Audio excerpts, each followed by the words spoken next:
If you're thinking about starting a business and you have this vision in your head like, hey, I started a business, I'm rich, happy, and free, right away, that doesn't happen.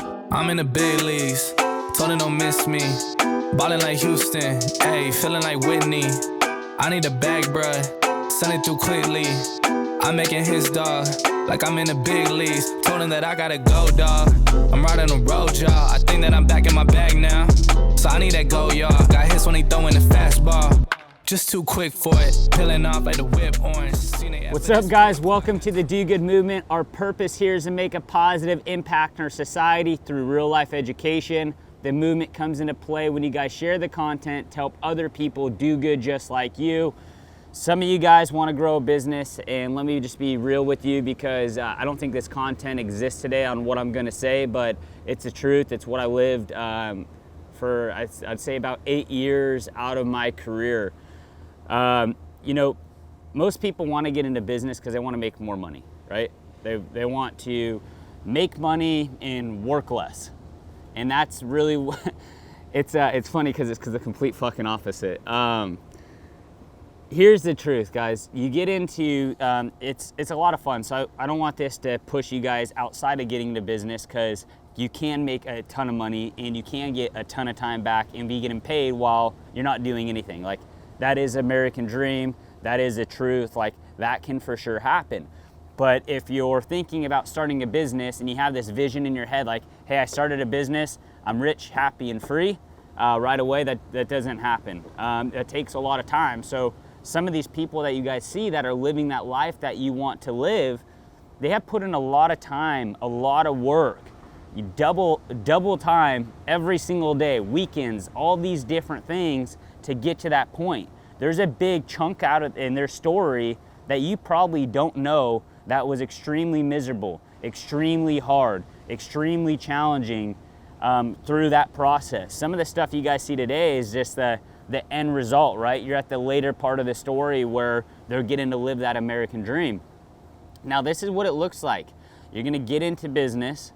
You know a little bit, right? You have the ambition, you have maybe the know-how on a couple things, the want, you know a couple people, right? You get into business, you're gonna start, and then you're like, holy shit, this is a little bit different than I thought. And what I mean by that is you might be working with a company that has all these resources today, all this capital today, all these customers today.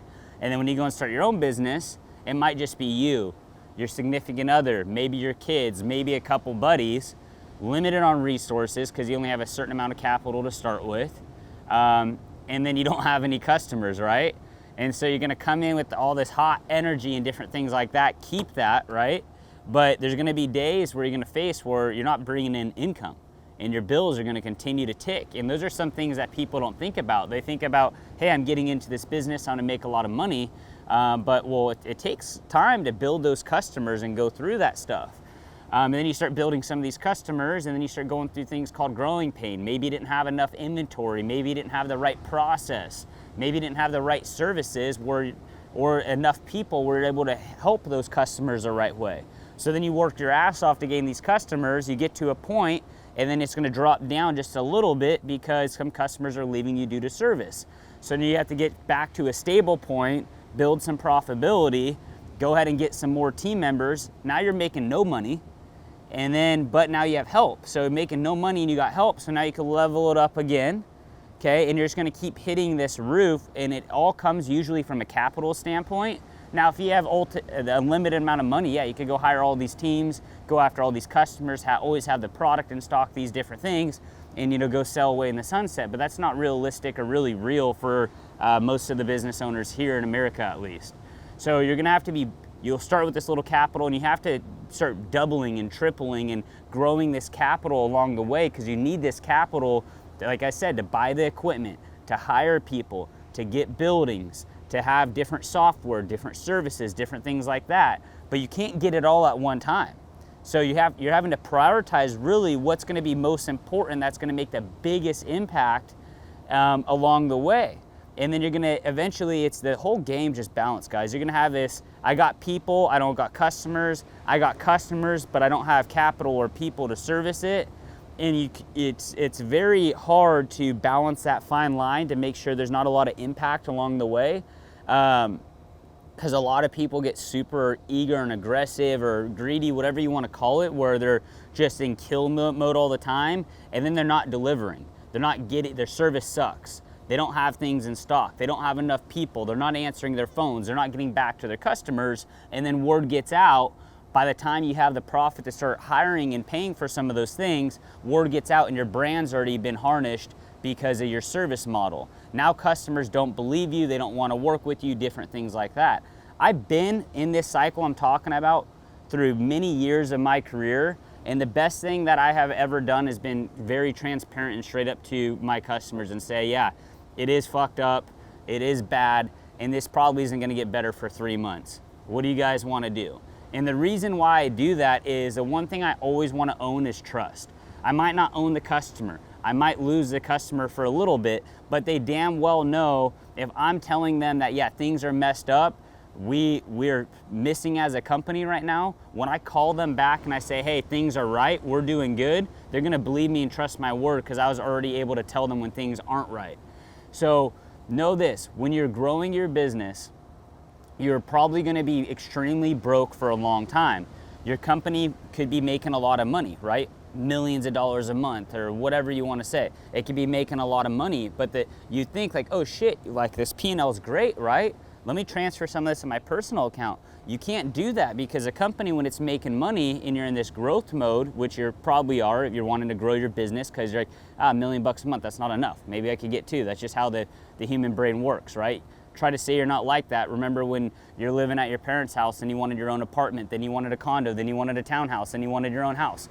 That's just how the world works, right? You got this used car, then you wanted a new car, then you wanted the newest car out. That's just how a lot of things work. Some people are able to run like this stable line. I commend you for that, but I'm the person I'm talking about. I'm that hungry guy wanting to grow. So you're gonna be going on this growth thing. You make this money.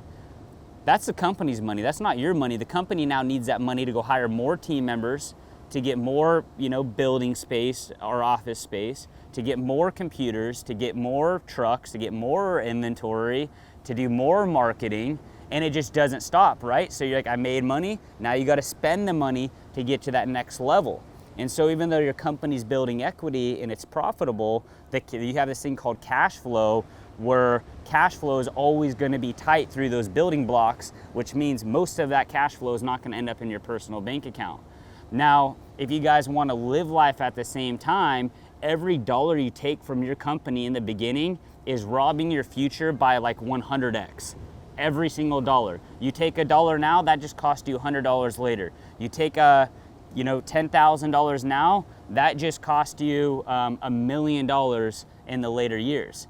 Because as a company's needing that money to grow and you start pulling that money away and hindering the growth of that company, you start slowing down those future years in a very, very quick state, and you might not have the cash flow for great opportunities that come up, if that's acquiring a competitor, if that's acquiring product, if that's getting this really good talent, somebody that you met, but it's just not in budget.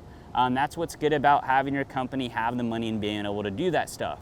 So moral of the story, guys, going into your own business, with these limited resources, you're gonna be working your fucking ass off. And so I'm saying this to you because I wanna be real and I wanna be transparent with all of you guys deciding to jump in. You're gonna be working more than you've ever worked in your life before. And then until you're able to get help, you're gonna be working your ass off.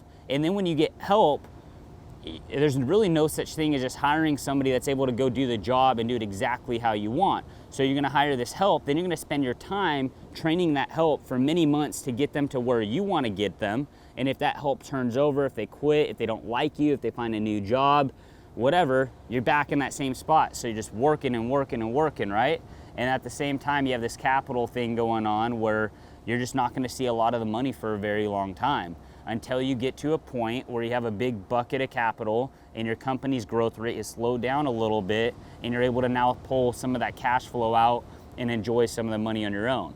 So you'll have this conversation later in life in your business career and say, do I really wanna build this multi-billion-dollar business, or am I cool and happy here and I could just cash out?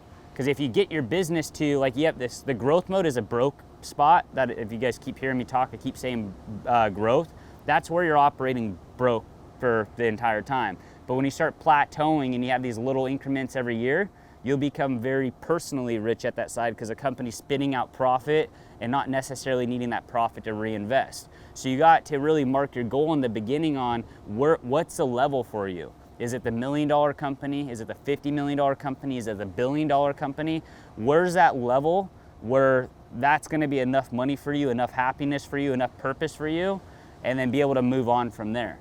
Now, some of you guys listening that are aggressive like me, that just want to continue to grow till it's impossible to grow anymore, you will live a life that you're pretty broke, personally. You're extremely wealthy asset-wise, you're extremely wealthy through the business-wise, but personally you're gonna be, struggling a little bit, but that's okay. I think that's what keeps these entrepreneurs hungry, keeps them pushing hard, because they're living well under their means and they're just hungry to get to that next level. And that's why you see some of these bigger guys thriving and pushing like no tomorrow, because they're constantly chasing that next thing and not living the life they could live if they chilled things out.